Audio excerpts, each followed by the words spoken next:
Hello and welcome to Risen Coaching. For those who know and follow me, you know I don't like to comment on negative things that we see in social media because it can get really easy to get sucked into complaining about other people.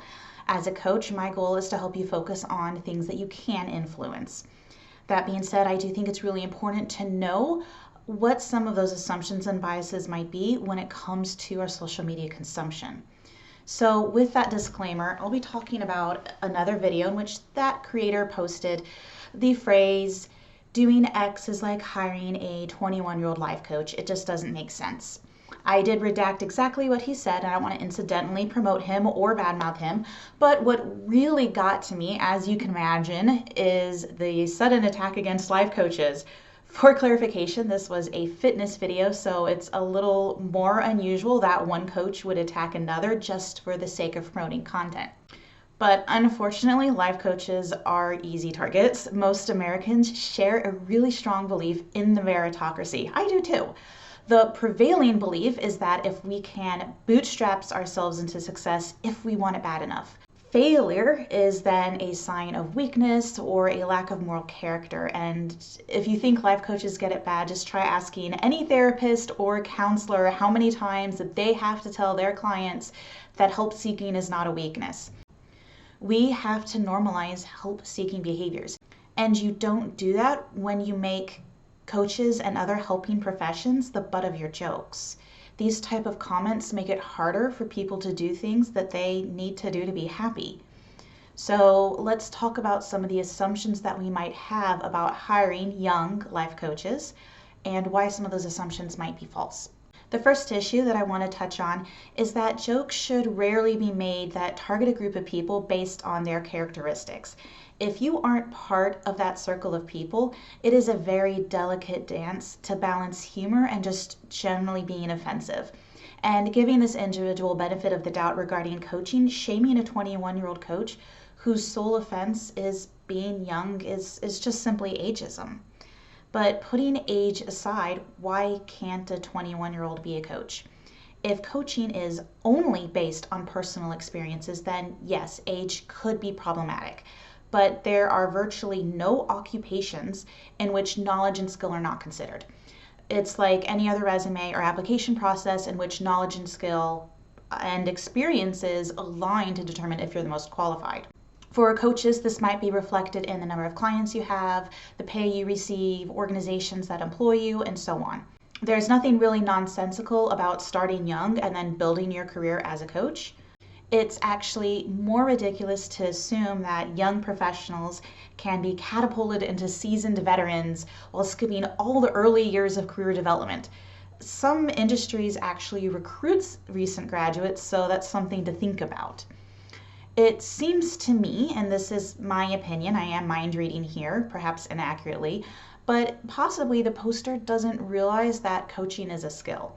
And it's quite a tangible skill that, yes, can be gained from practice and experience, but more directly and efficiently, it's gained from dedicated coaching institutions, online courses, and even traditionally regionally accredited universities.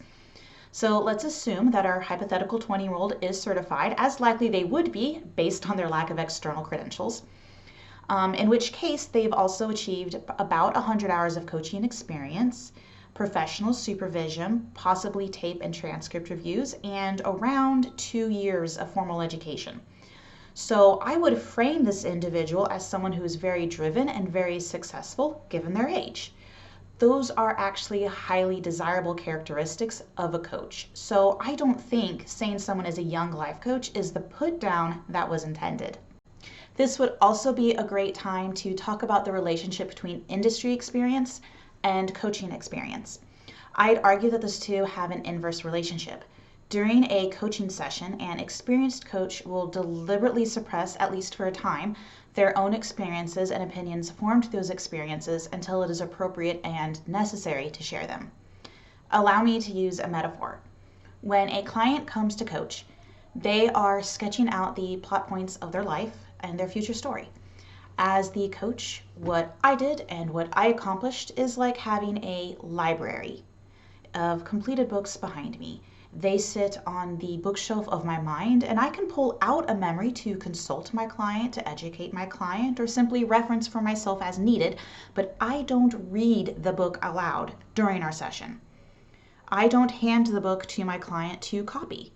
It wouldn't be my client's story, and it wouldn't be your story. It'd be mine, the coach's. And I think in this regard, a young coach with less experience may also come with less propensity to read their own novel to you, the client. They have to listen to you, and listening is arguably the most important thing a coach does. So a young coach could be quite skilled. Now, would an experienced coach be better? Is a young coach just acceptable?